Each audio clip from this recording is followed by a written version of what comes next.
बहुत समय पहले की बात है। एक राजा को उपहार में किसी ने बांस के 2 बच्चे भेंट किए।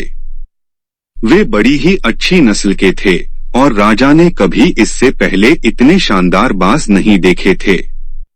राजा ने उनकी देखभाल के लिए एक अनुभवी आदमी को नियुक्त कर दिया। जब कुछ महीने बीत गए तो राजा ने बाजों को देखने का मन बनाया और उस जगह पहुंच गए जहां उन्हें पाला जा रहा था। राजा ने देखा कि दोनों बाज काफी बड़े हो चुके थे और अब पहले से भी शानदार लग रहे थे।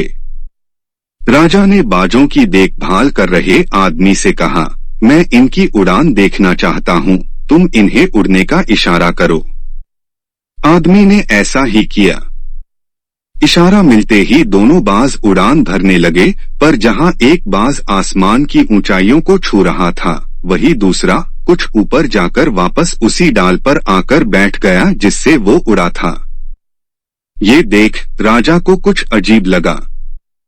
क्या बात है, जहां एक बाज इतनी अच्छी उड़ान भर रहा है, वही ये दूसरा बाज उड़ना ही नहीं चाह रहा। राजा ने सवाल किया। जी हुजूर, इस बाज के साथ शुरू से यही समस्या है, वो इस डाल को छोड़ता ही नहीं।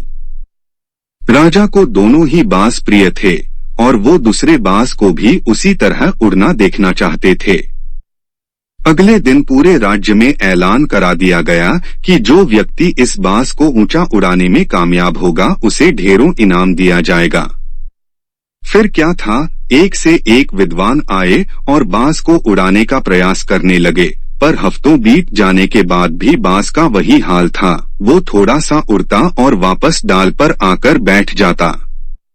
फिर एक दिन कुछ अनोखा हुआ। राजा ने देखा कि उसके दोनों बाज आसमान में उड़ रहे हैं। उन्हें अपनी आंखों पर यकीन नहीं हुआ और उन्होंने तुरंत उस व्यक्ति का पता लगाने को कहा जिसने ये कारनामा कर दिखाया था। वह व्यक्ति एक किसान था। अगले दिन वह दरबार में हाजिर हुआ।